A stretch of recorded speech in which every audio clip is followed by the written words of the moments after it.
I grew up in a single parent household. My mum struggled financially.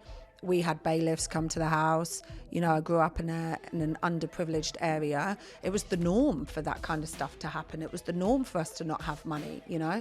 And I just remember, I think maybe I was 10 or 11, and I said to my mum, I'm going to be rich, really rich.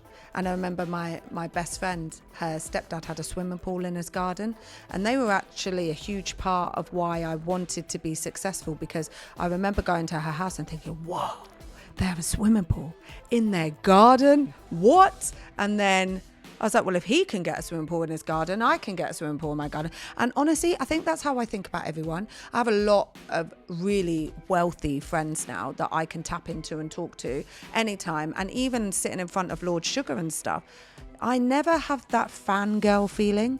You know, like some people really fangirl. I don't fangirl over anyone. I don't know if it's my religion or whatever, but I just don't. What I do, though, is think, they got there. How am I going to get there?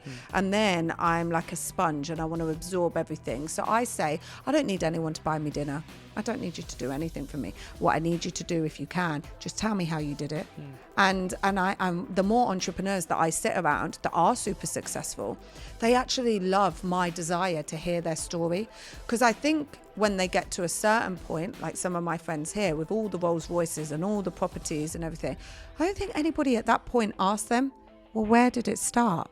And sometimes they want to, like you're doing right now. We want to talk about where it started, because actually inside is still that person that lived in the council house and saw the bailiffs and saw her mum cry. I did a post on LinkedIn about this. For me, I associated having no money with struggle, and having money with a good life.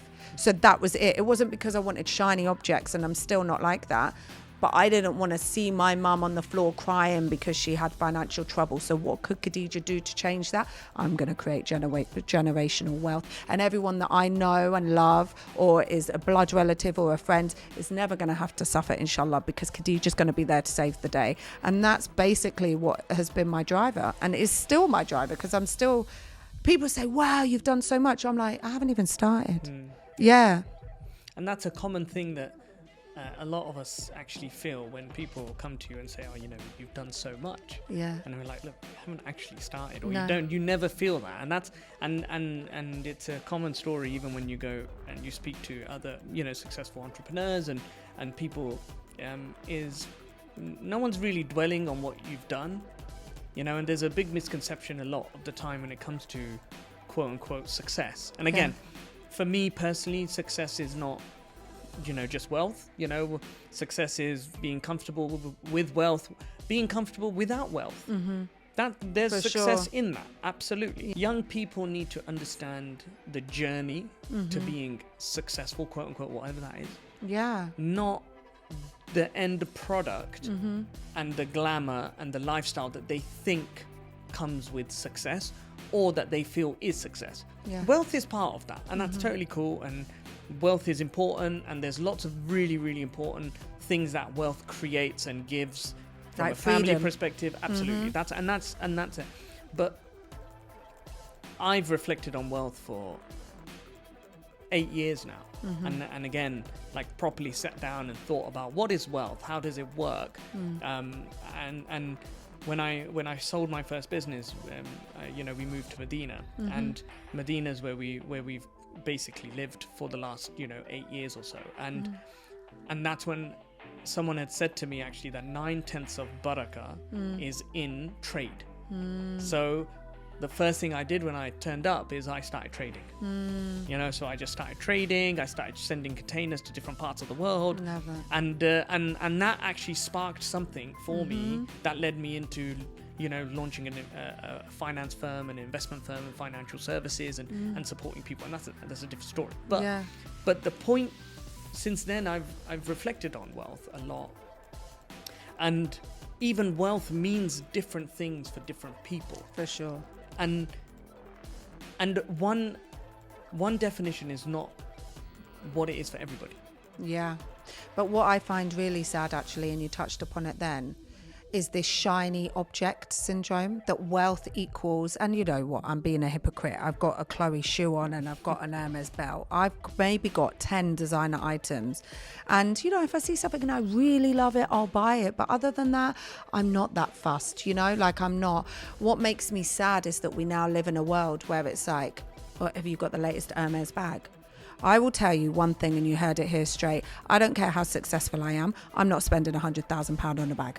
I don't. And you know, they go, oh, well, it's all relative. Because if you're, yeah, it's all relative. I would give it away or find a way to build a school, something. And I'm not judging anyone, because different things make different people happy. I just personally cannot find that connection between, and it's bad in a way, because I've lost diamond earrings, I've lost watches, because it's almost like I don't have a connection to that material item. You know, I can't ever imagine crying unless a family member had bought me something that meant a lot. I can't imagine crying because I lost an earring. It's just not something that I relate to.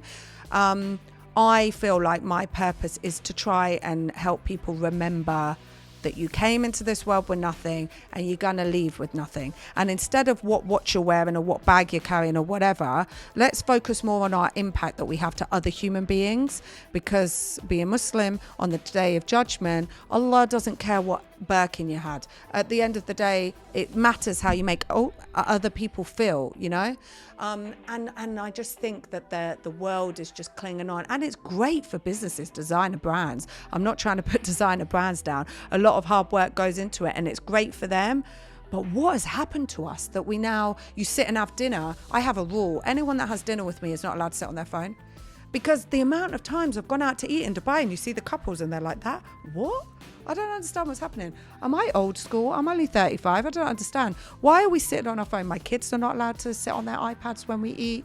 We could put the TV on in the background and watch it collectively, but there's no iPads at the table. No one's watching their phone when they're eating with me. I hate that, you know? And I hate that we're just in this world of like, I've got to be rich because I need that bag because someone else has got that bag. And people are getting themselves into severe debt and mental health issues because they're trying to keep up with the Joneses. Yeah, but that's obviously part of why. And again, people feeling comfortable with themselves. Yeah, it's an insecurity thing on them, I've noticed. And it's also actually the number one thing that when people ask me about business or my journey or whatever, personally, I've tried my hardest to actually spend as much time possible to know who I am as an individual. Yeah. Not anything else. It's a journey.